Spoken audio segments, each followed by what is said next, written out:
이제 성탄의 계절이 돌아와서 우리가 크리스마스 트리도 만들고 주님의 성탄에 대해서 다시 한번 생각해보는 귀한 성탄의 시즌이 되었습니다. 옛날 동화 가운데 이런 동화가 하나 있어요. 어떤 나라에 한 왕자가 있었는데 그 왕자에게 맞는 배필을 찾아주기 위해서 공주를 선발해야 했었습니다. 그래서 정말 이 왕자에게 맞는 공주를 찾아줘야 되겠다 해서 공주를 이렇게 면접을 하는데 수많은 여성들이 그 왕자와 결혼하고 싶어서 전부 다 지원해서 왔습니다. 그런데 그 왕자의 어머니가 보니까 별로 마음에 안 들어요. 공주라고 해서 왔는데 공주가 아닌 것 같은 그런 단점들이 너무 많은 겁니다. 이 사람은 공주 같지 않다 해서 안 되고 저 사람도 안 되고 했는데 한 번은 어느 날 폭풍우가 몰아치는 저녁에 한 여성이 문을 두드리면서 그 궁정에 들어왔습니다. 그러면서 말을 합니다. 저도 어느 나라의 공주입니다. 근데 몰골이 말이 아니에요. 폭풍우를 맞고 왔으니까. 그러면서 저도 진짜 공주인데 왕자랑 결혼하고 싶어서 왔습니다. 그러니까 이 사람이 진짜 공주인지 아닌지 알 수가 없어서 테스트를 해보기로 했습니다. 그래서 그러면 알았다고 일단은 오늘은 밤이 늦었으니까 자라고 하고 그 다음날 다시 아침에 인사를 하게 됐습니다. 그래서 그 왕자의 어머니가 그 공주라고 주장하는 여인에게 물었습니다. 지난밤에 잠을 잘 잤습니까? 그러니까 이 공주가 하는 말이, 이 사람이 하는 말이, 잠을 한숨 좀 못 잤습니다. 아니, 왜 못 잤느냐? 내가 침대에서 자는데 침대 밑에 뭐가 있어가지고 그게 너무 불편해서 제대로 잠을 잘 수가 없었습니다. 근데 그 사람이 잔 침대가 어떤 침대냐면 매트리스가 12겹이 쌓여있는 높은 매트리스 위에서 오리털 이불 12개가 있는 그 침대인데 거기서 너무 힘들어서 못 잤다는 거예요. 왜냐하면 그 왕자의 어머니가 매트리스 맨 밑에다가 완두콩 하나를 넣어놨는데 공주는 그거 하나도 견디지 못하고 힘들게 밤새도록 그것 때문에 부딪혀서 잠을 못 잤다고 하는 이야기를 듣고 이 사람이야말로 진짜 공주구나 해서 결혼을 했다는 그런 황당한 동화가 있습니다. 안델센 동화에 공주와 완두콩이라고 하는 동화입니다. 과장된 이야기죠. 과장된 이야기인데 그만큼 높은 곳에 있는 사람은 정말 누추한 곳으로 가기가 힘들다고 하는 것을 어쩌면 생생하게 이야기해주는 그런 동화라고 생각을 합니다. 우리는 예수님께서 이 세상에 오신 이 성탄의 이야기를 들을 때마다 그리고 예수님께서 오셨다고 하는 이 이야기를 그려놓은 그림을 볼 때마다 우리들의 마음은 참 포근하고 사랑스러운 마음으로 그 성화를 보기도 하고 듣기도 합니다. 마리아가 아기 예수님을 사랑스러운 눈으로 바라보고 있고 그 주위에는 짐승들이 소와 양과 나귀가 예수님의 탄생을 축하하면서 그 주변에 서 있는 그 모습, 그리고 목자들이 경배를 하고 있고 하늘에는 빛이 반짝이고 있는, 별이 반짝이고 있는 그 모습을 보면서 우리들은 참 그 모습이 아름답다라고 생각할 수 있겠지만 사실 예수님 입장에서 보면 굉장히 불편했을 것 같은 장면입니다. 왜냐하면 예수님은 저 높고 높은 하늘 위에서 전능하신 우리 주님께서 이 세상에 인간의 몸을 입고 이 세상에 오셔야만 했기 때문에 그렇습니다. 마치 그 모습을 우리가 설명하자면 마치 천하장사인데 이 천하장사를 병원의 침대 위에 눕혀놓고 꼼짝하지 못하도록 다 손발을 다 묶어 놓은 것과 같은 그런 것에 비교할 수 있을 것 같아요. 전능하신 하나님께서 마치 갓난아기처럼 탄생하셔서 아무것도 제 손으로 할 수 없고 아무것도 할 수 없는 그런 인간의 모습으로 온 이 성탄의 사건은 사실 예수님에게는 정말 불편한 사건이 아닐 수가 없습니다. 하지만 예수님께서는 이 세상에 오셨고 이 땅 위에 태어나게 되었는데, 우리가 12월 한 달 맞이하게 되면서 우리가 예수님께서 이 땅에 탄생하신 성탄의 이야기를 살펴보면서 우리가 함께 은혜를 받고 싶습니다. 오늘은 그 가운데서 특별히 마태복음 1장 18절부터 25절의 말씀을 통해서 예수님께서 이 땅에 오신 이야기들을 한번 살펴볼 텐데요, 오늘 본문의 말씀은 세 가지 이야기를 해주고 있습니다. 첫 번째는 예수님께서 탄생하신 것이 일반적인 방법이 아니라 아주 비정상적인 방법. 다시 말하자면 한 남자와 한 여자가 결혼해서 태어나게 되는 정상적인 방법이 아니라 처녀의 몸에서 태어났다고 하는 이야기를 오늘 본문에서 이야기해주고 있습니다. 두 번째 이야기해주고 있는 것이 무엇이냐면, 그것은 그런데 이 예수님의 탄생은 아주 오래전에 선지자가 예언해 준 그대로 하나님께서 영감을 주어서 예언하게 해주셨던 그 선지자들의 예언에 따라서 예수님께서 탄생했다고 오늘 본문은 기록하고 있습니다. 그리고 마지막으로 예수님께서 이 세상에 태어나신 그 이유, 목적이 무엇인가에 대해서 오늘 본문의 말씀은 기록하고 있습니다. 오늘 이 세 가지를 하나씩 살펴보면서 함께 은혜 받는 그런 귀한 시간 될 수 있기를 주님의 이름으로 축원합니다. 먼저 우리가 생각해 볼 것은 예수님께서는 정상적인 방법이 아니라 비정상적인 방법으로 탄생하셨다고 하는 것입니다. 정상적인 방법이 무엇이죠? 한 남자와 한 여자가 결혼하여 아기를 낳는 것이 정상적인 방법이라고 말할 수 있습니다. 그런데 예수님은 어떻게 태어났는가? 아버지 없이 태어났어요. 그냥 처녀, 동정녀의 몸에서 태어났다고 하는 이야기를 오늘 본문의 말씀 가운데서 기록하고 있습니다. 예수님께서 아버지 없이 그냥 처녀의 몸에서 태어났다고 하는 이 이야기를 듣게 되면 사람들이 어떤 반응을 보이겠습니까? 아, 그렇습니까? 아, 예수님은 참 대단하신 분이군요, 특별하신 분이군요 라고 그런 반응을 보일까요? 우리 예수님을 믿는 사람들은 그렇게 반응을 보일 수 있겠지만, 예수님을 전혀 믿지 않는 불신자들에게, 성경을 하나도 알지 못하는 그런 사람들에게 이 이야기를 한다면 사람들이 아, 그렇습니까? 라고 고개를 끄덕이기보다는 의심의 눈초리로 바라보게 될 것입니다. 아버지가 없이 태어났다고? 처녀가 아기를 잉태했다고 하는 그 이야기를 듣는 그 순간에 많은 사람들은 의심의 눈으로 바라보게 되는 겁니다.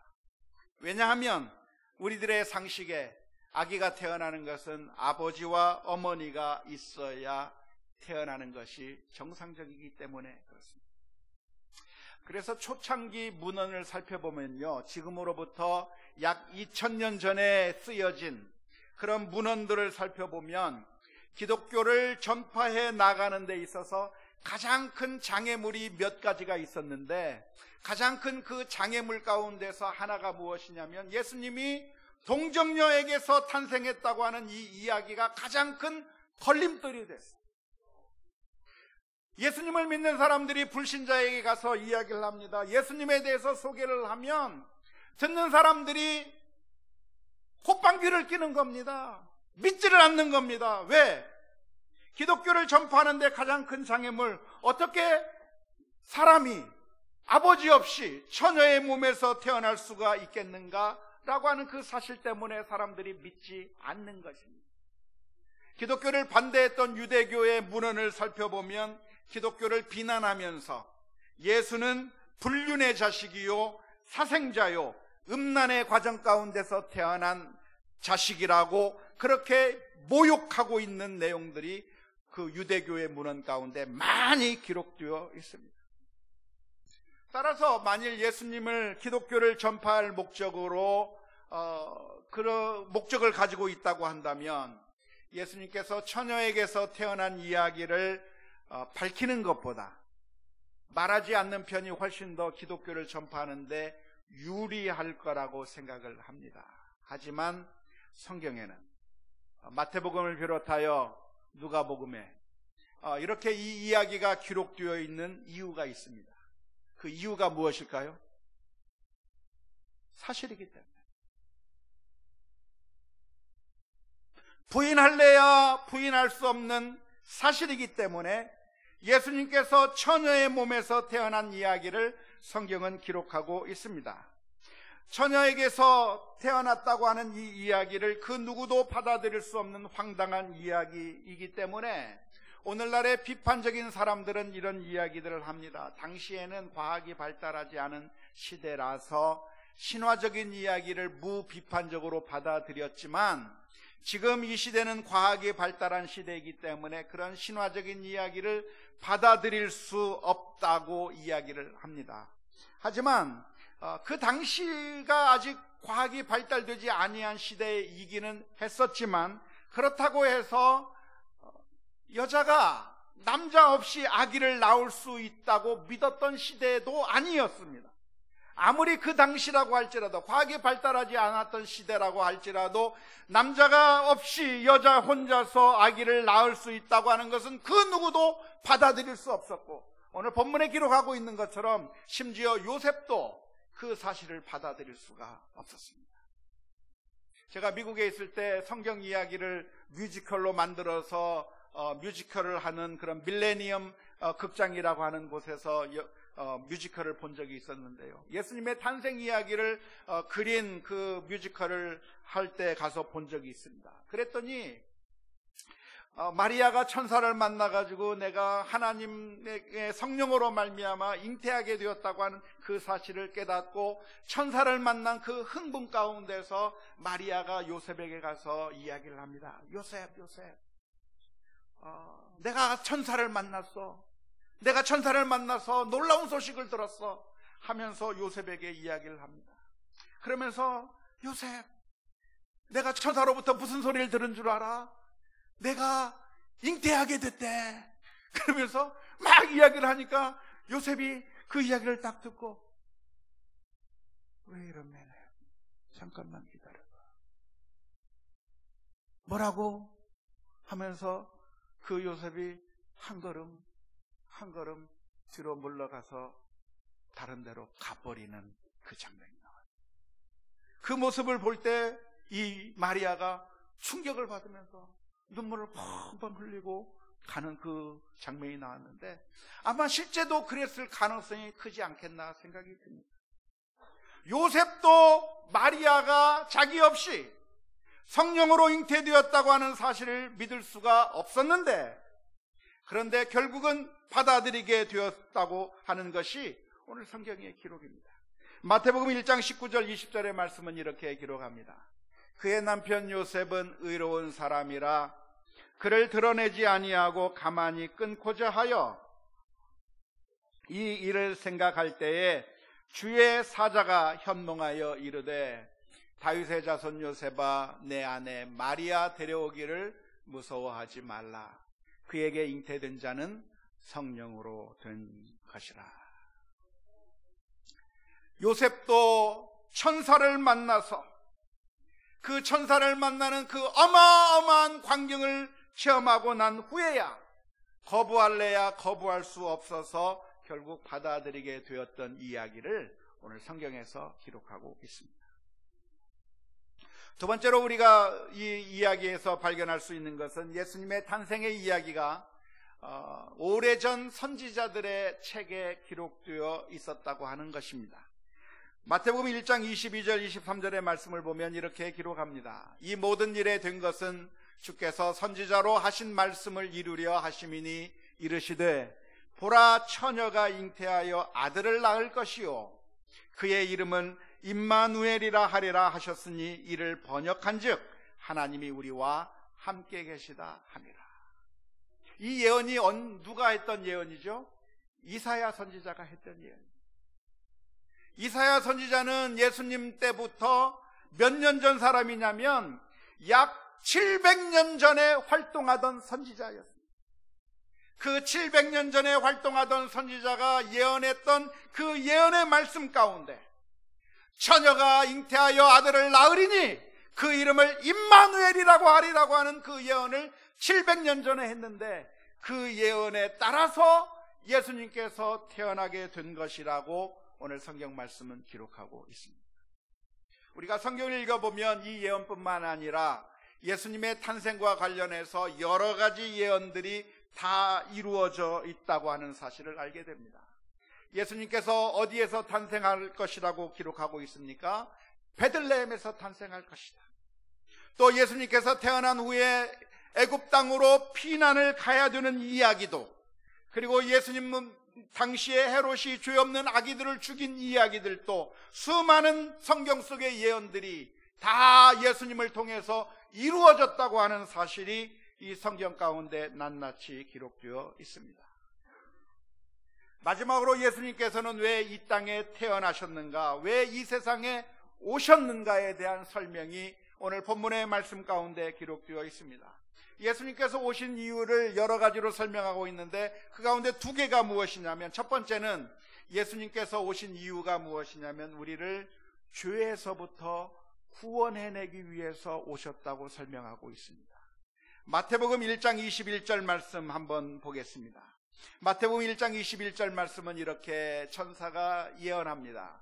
아들을 낳으리니 이름을 예수라 하라. 이는 그가 자기 백성을 그들의 죄에서 구원할 자이심이라 하니라. 아멘.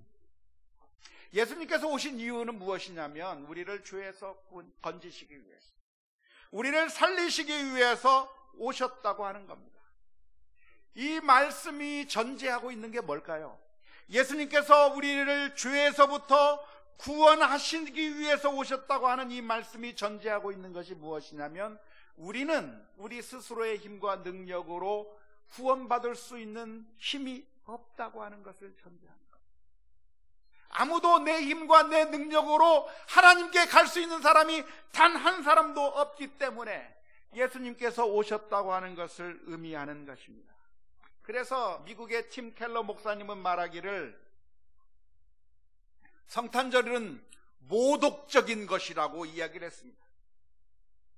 성탄절은 우리를 모독하는 것과 같다고 이야기했습니다. 왜냐하면 그것은 우리가 능력이 없다는 것을 말하기 때문에, 내가 내 힘으로 무엇인가를 이루어낼 수 있고, 내가 내 힘으로 하나님 앞에 갈 수가 있고, 내가 내 힘과 능력으로 무엇인가를 할 수 있으면 좋겠는데 아무것도 할 수 없기 때문에 예수님께서 오셔야만 했다고 하는 것을 말하는 것이 성탄절이라고 하는 겁니다.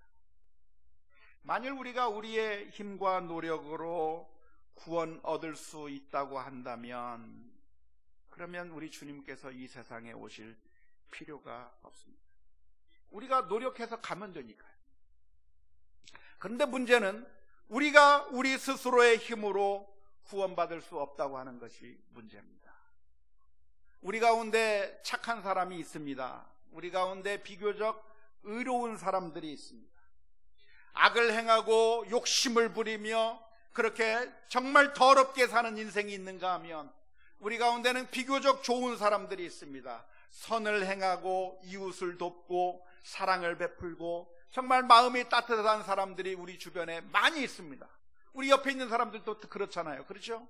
우리 성도님들을 보면 정말 마음씨들이 착해요. 정말 좋은 사람들이 많아요. 정말 이분들은 정말 마음씨가 착한 분들이구나, 그렇게 느낄 수 있어요. 그런데 그 정도 착한 것으로 우리가 하나님 앞에 갈 수 있느냐라고 질문을 던지면 그게 불가능하다는 거예요. 왜냐하면 지금 우리가 좋은 것 같지만 우리들 마음속 깊은 곳에 들어있는 더러운 그 모습들이 꿈틀꿈틀거리기 때문에, 지금 환경이 좋고 분위기가 좋으면 서로 사랑하고 아끼고 그리고 정말 좋은 사람처럼 우리가 살아가고 있지만, 그러나 누군가 조금만 나에게 나쁜 이야기를 하거나 누가 조금만 다른 사람이 더 좋은 것을 가지게 된다거나 사촌이 땅만 사도 우리들의 마음은 배가 아프기 시작하고, 다른 사람이 좀 더 박수를 더 많이 받으면, 그리고 나에 대해서 아는 척하지 아니하면 시기와 질투가 생겨나는 거예요. 내가 사랑을 베풀며 사는 것 같은데 정말 나에게 위기가 닥치면 사랑은커녕 내 것을 챙기기 위해서 옹졸한 모습이 바로 우리들에게서 나타나는 겁니다. 그래서 우리가 완벽하지를 못한 거예요. 오늘날 우리들이 마주하는 현실이 무엇입니까? 오늘날 우리가 우리 한국 사회를 바라보면서 정말 마음이 아픈 것이 무엇일까요? 그것은 정말 믿을 놈 한 사람도 없다는 것이 우리들의 문제. 우리가 뉴스를 통해서 종종 마주하게 되는 현실이 무엇입니까? 오늘날 특별히 종교개혁 500주년을 맞이하는 금년에 우리는 교회의 민낯을 바라보면서 애통하게 됩니다. 성직자라고 하는 사람들의 타락과, 그리고 욕심과, 그리고 더러운 모습들을 우리들이 바라보게 되는데, 왜 그럴까요? 왜 그러냐면 성직자가 되는 순간 자동으로 거룩하게 되고 자동으로 죄가 하나도 없는 완벽한 사람들로 바뀌는 것이 아니라, 우리는 기회가 생기면 타락할 수밖에 없는 연약한 죄인이기 때문에 그래요. 우리는 주를 위하여 섬기다가도, 주 앞에 예배를 드리다가도 마음속에 시기와 질투가 생겨나는 것입니다. 주를 위해 헌신하다가도 사람들이 박수 쳐주지 아니하면 마음에 실망하게 되고 괴로운 마음들이 들고, 누군가 나에게 아는 척 해주지 아니하면 더러운 마음들이 생길 수밖에 없는 것이 바로 우리들의 연약한 모습이라고 하는 것입니다. 그래서 우리의 힘과 능력으로 하나님 앞에 갈 수 없는 타락한 인생들이기 때문에 예수님께서 우리를 구원하시기 위하여 저 높고 높은 보좌를 버리시고 이 땅에 내려오신 줄로 믿습니다. 안타깝게도 이 세상의 종교는 우리들을 향해서 잘못된 메시지를 전파하고 있습니다. 이 세상의 모든 종교는 우리를 향해서 말하기를, 당신이 열심히 노력하면, 수도하고 수련을 쌓고 마음을 비우는 훈련들을 하게 되면 당신은 점점 신의 경지에까지 올라갈 수 있을 것이고, 정말 다 모든 것들을 다 내려놓고 면벽수도하면서 돌을 닦으면 언젠가는 당신도 해탈하게 될 것이고 성불하게 될 것이라고 우리를 향해서 이야기를 합니다. 실제로 우리가 노력을 하면 노력하지 않는 사람보다는 좀 더 나은 위치에 올라갑니다. 열심히 돌을 닦으면 돌을 닦지 않는 사람보다는 좀 더 마음이 넓은 사람으로, 그리고 내가 수도하고 수양을 하고 하면 그렇지 못한 사람보다는 좀 더 인내할 수 있고, 좀 더 마음이 넓어질 수 있고, 좀 더 거룩한 고매한 인격을 가질 수도 있습니다. 하지만 우리 가운데 대부분의 사람들은 그 정도 수련도 못할 뿐만 아니라, 그렇게 수련을 하는 사람도 10년 도로암이 탑을 되듯이 조그마한 것 하나에 우리들의 마음이 무너져 내리고, 우리들이 음욕과 타락한 마음, 욕심과 시기와 질투로 얼룩질 수밖에 없는 그런 불가능한 존재라고 하는 사실을 우리들이 기억해야 될 줄로 믿습니다. 어렸을 때 달고나 한번 해보셨습니까? 학교 앞에서 연탄불에 달고나 해서, 그래서 별 모양 그리고 뭐 무슨 모양 해서 그걸 잘 띄는 거예요. 그래서 그걸 잘 띄면 그러면 이만한 물고기 준다고. 그래서 그 앞에서 달고나를 열심히 침 묻히면 안 되니까 침 안 묻히면서 뛰다가 잘 뛰다가 뚝 하고 부러져.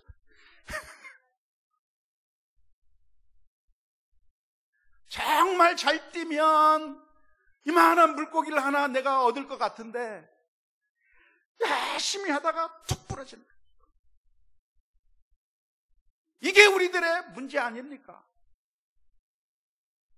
우리가 열심히 돌을 닦으면 천국에 갈 수 있고, 우리가 열심히 돌을 닦으면 무엇인가 이룰 수 있다고 이야기를 하는데, 그래서 내가 조금 성공하고 정말 최선을 다하면 다른 사람보다 더 잘하는 것 같은데, 그런데 결국 어느 순간에 뚝 부러져 버리는, 그럴 수밖에 없는 우리 인생이 우리들의 불가능한 모습이기 때문에 이 세상의 그 어떠한 수련과 노력으로도 우리가 저 하나님 나라에까지 갈 수 있는 자격이 없기 때문에 예수님께서 이 세상에 내려오신 줄로 믿습니다. 세속이라고 하는 이름의 종교는 우리를 향해서 돈을 얻으며 명예를 얻고 권력을 얻고 성공을 이루면, 그러면 우리들의 문제가 해결될 거라고 하는 종교 시스템을 우리들에게 가르쳐 줍니다. 그래서 사실 무신론자들도 정말 종교가 없는 사람들이 아니라 무신론자들도 종교인이라고 말할 수 있는데 세속이라고 하는 이름의 종교를 가지고 있는 겁니다. 세속이라고 하는 이름의 종교는 우리를 향해서 신 같은 거 믿지 말라고 이야기하지만 돈을 신처럼 섬기라고 이야기하는 겁니다. 그래서 당신이 돈을 얻게 되면, 명예를 얻게 되면, 권력을 얻게 되면, 당신이 성공하면, 그러면 이 세상의 힘들고 어려운 문제들 다 해결될 것이고, 고통을 다 없애버릴 수 있을 것이고, 행복한 인생을 살 수 있을 것이라고 하는 종교 시스템 속에서 우리가 살아가고 있습니다.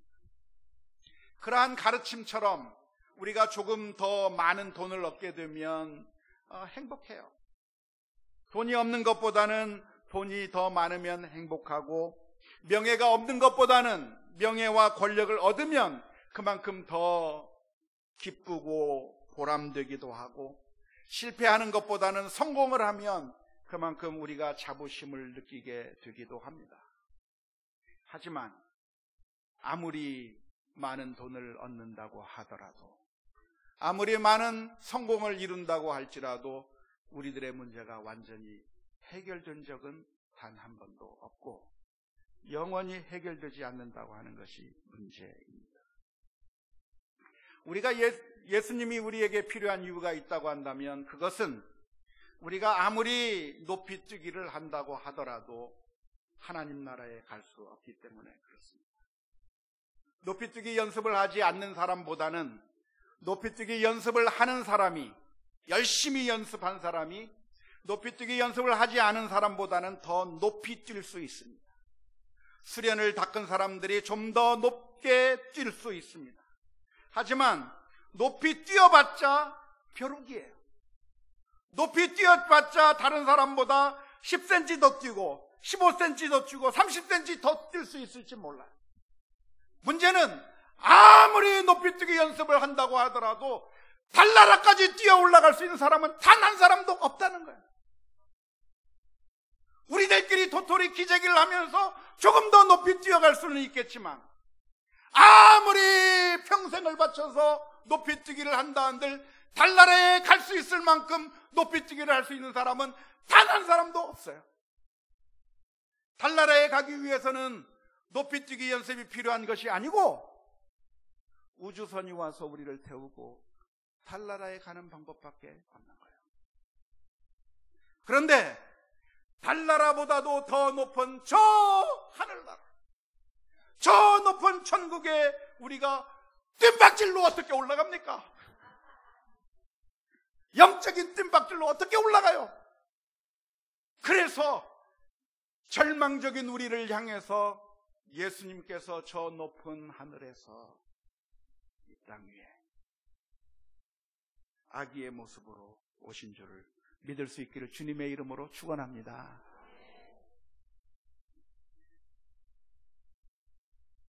예수님께서 오신 두 번째 이유가 있다고 한다면 그것은 예수님께서 우리와 함께 하시기 위해서였습니다. 마태복음 1장 23절의 말씀에 이렇게 기록합니다. 보라, 처녀가 잉태하여 아들을 낳을 것이요 그의 이름은 임마누엘이라 하리라 하셨으니 이를 번역한즉 하나님이 우리와 함께 계시다 함이라. 그 옛날 예언하시면서 예수님의 이름을 임마누엘이라 하라 그랬습니다. 임마누엘의 뜻이 무엇이냐면 임마는 함께예요. 임마, 이게 욕이 아니고 함께, 우리, 엘 하나님. 그래서 임마누엘은 우리와 함께 하시는 하나님. 예수님이 이 땅에 오신 것은 왜 오셨는가?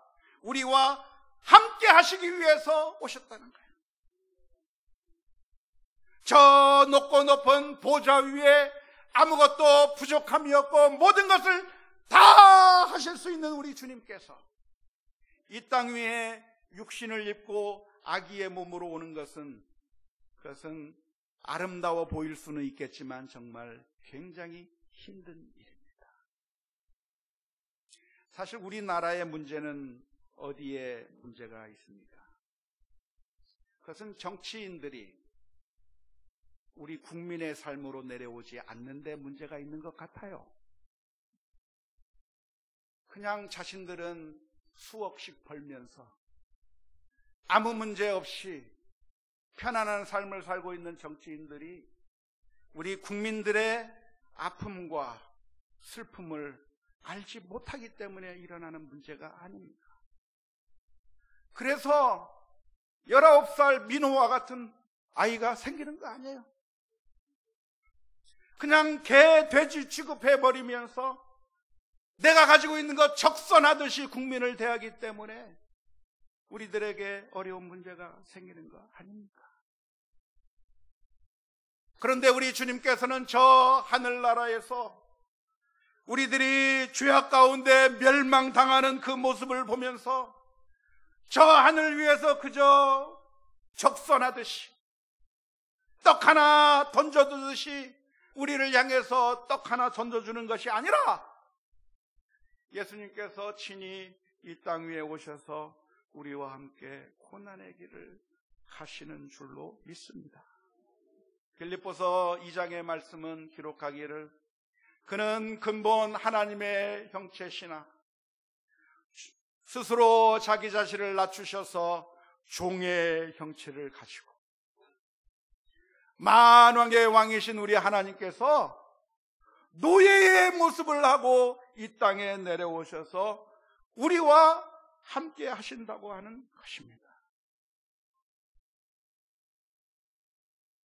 참 이번에 훈훈했던 기사 중에 하나는 발리에 우리 국민들이 한 280여 명이 화산으로 인해서 발이 묶여 있을 때